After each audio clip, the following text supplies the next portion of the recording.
পাদ সবাই মারে।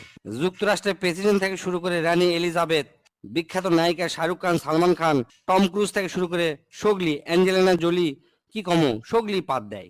বিশেষজ্ঞদের মতে পাদ 4 প্রকার। এক নম্বর হচ্ছে ঠাস পাদ, আর হচ্ছে ফুস পাদ, আর হচ্ছে কুইয়া পাদ, আর ঝোল পাদ।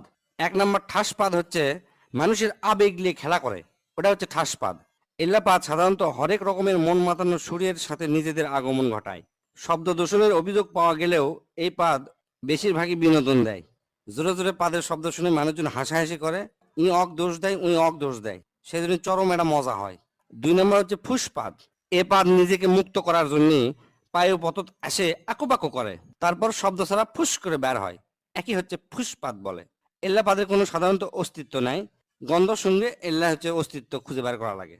এল্লা পাদও পরিবেশ দূষণ করে থাকে। 3 নম্বর হচ্ছে কুইয়া পাদ। এই পাদের অপর নাম হচ্ছে সোরা পাদ। মেলাক্ষণ সময় পায়খানা আটকে থাকার পর যে পাদ বের হয় ও কি কয় হচ্ছে যে কুইয়া পাদ।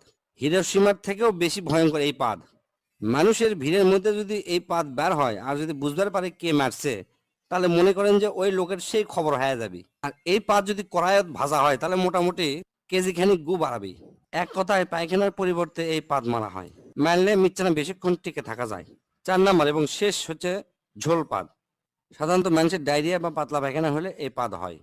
চলাফেরা করার সময় এই পাদ দেওয়া মিচ্ছানা ঝুঁকিপূর্ণ। মিচ্ছানা নয়, ভালোই ঝুঁকিপূর্ণ। রিক্স নিয়ে পুক করে পাদ নাড়বেন, মনে হবি যে পাদি মারমু, কিন্তু তা নয়, পাদের সাথে ঝোল বের হয়া প্যান্ট ট্যান্ট সব হলুদ হয়ে যাবে। এই পাদের শব্দ সাধারণত ফ্যার ফ্যার ভ্যার ভ্যার। এক কথায় মানব জীবনে পাদের গুরুত্ব অপরিসীম। পাদ যদি মানুষ না দিবার পারল নি, তাহলে মানুষের পেটের মধ্যে মিথেন গ্যাস জমা হয়ে গেল নি, এক সময় মানুষ মহাশূন্যে উড়ে চলে গেল হয়নি। এই পাদের আর একটা সমস্যা আছে, সেটা হচ্ছে কি, পাদ মারলেও বোঝা যায় না যে এর সাথে ঝোল বাড়ালো কিনা। মানুষকে আবার জিজ্ঞেস করা লাগে, আচ্ছা ভাই পাদের কি ঝোল হয়? তাই যদি কয় হ ঝোল হয়, তখন তাই মনে করবি আমি মনে হয় হাগেই ফেলে দিছি। আবার মনে করেন যে হাঁটতে হাঁটতে চিন্তা করছেন যে পিছন দিকে ঠান্ডা লাগিচ্ছে বা প্যান্টটা ভিজে গেছে, তখন মনে করবেন যে এই পাদের থেকে ঝোল বাড়াছে।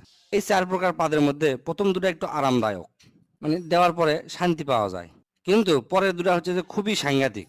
তাই যাই যেটি থাকেন বুঝে শুনে পাতবেন, পাতলে পেট ক্লিয়ার হয়, পেটের গ্যাস বের হয়ে যায়, খুবই আরামদায়ক একটা জিনিস। আর 4 নম্বর হচ্ছে ঝোল পাত দেওয়ার আগেই ডাক্তারের সাথে যোগাযোগ করবেন, যেন ঝোল পাতটা না বের হয়। স্যার কেঙ্কা হচ্ছে?